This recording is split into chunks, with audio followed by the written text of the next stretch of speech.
Aku adalah Anneliese Michel, gadis yang hidup dalam kegelapan, merasakan kehadiran yang tak kasat mata, dan menyaksikan dunia berakhir dalam bisikan-bisikan setan. Tapi ini bukan sekadar cerita, ini adalah kisah hidupku yang berakhir di antara yang gaib dan yang nyata. Kisah dimulai dengan suasana suram di sebuah desa kecil di Jerman. Pada awal 1970-an, aku, Anneliese Michel, seorang gadis muda yang tampaknya normal, mulai merasakan sesuatu yang aneh. Setiap malam, kamar tidurku berubah menjadi ruang yang penuh dengan bayangan yang bergerak, suara-suara berbisik. Mengganggu pikiranku, aku merasa terjebak di antara dunia ini dan dunia lain, tidak mampu memahami apa yang terjadi padaku. Orang-orang di sekitarku berpikir bahwa aku sedang mengalami depresi, namun aku tahu ini lebih dari sekadar masalah mental. Seiring berjalannya waktu, penglihatanku semakin jelas. Wajah-wajah mengerikan muncul di dinding, cakar-cakar tak terlihat mencengkeram tubuhku.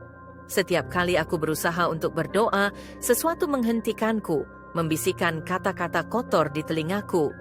Keluargaku mulai khawatir dan mereka memutuskan untuk meminta bantuan.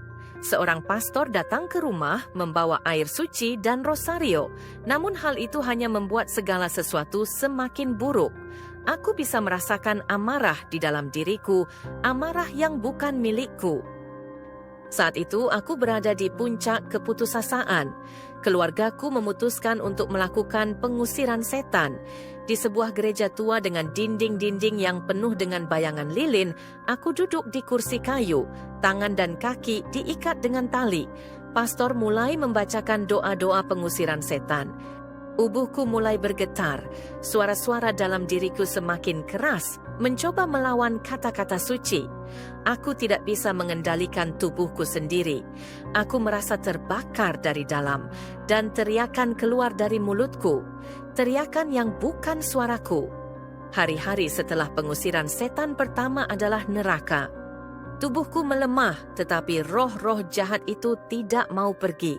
Aku mulai menolak makan, merasa bahwa makanan itu dikotori oleh sesuatu yang jahat.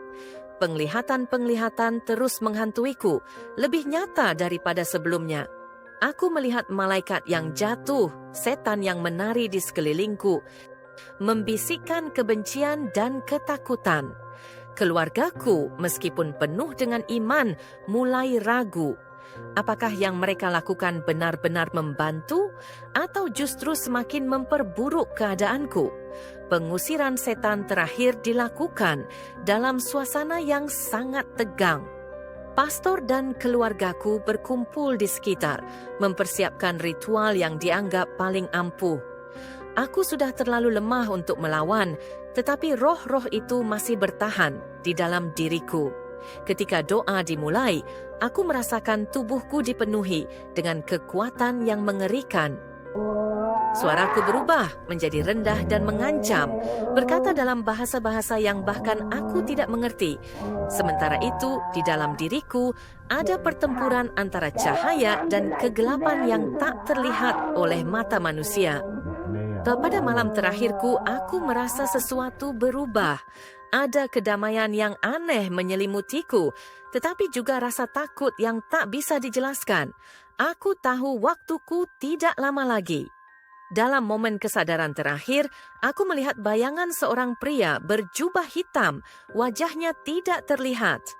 Dan dengan suara yang tenang berkata, "Sudah waktunya, Anneliese." Aku merasakan semua beban yang selama ini aku tanggung perlahan hilang, dan akhirnya aku menyerah, membiarkan kegelapan menelanku sepenuhnya. Pagi berikutnya, aku ditemukan tak bernyawa di tempat tidurku. Wajahku tampak tenang, seolah-olah aku telah menemukan kedamaian yang selama ini ku cari. Namun, tubuhku menunjukkan tanda-tanda penderitaan luar biasa. Keluargaku menangis dan pastor hanya bisa berdoa. Kematian ini meninggalkan misteri yang tak terpecahkan. Apakah aku benar-benar dirasuki atau hanya seorang gadis yang tersiksa oleh penyakit mental yang parah? Yang jelas, hidupku berakhir dalam kondisi yang tragis, tetapi ceritaku tidak akan pernah dilupakan.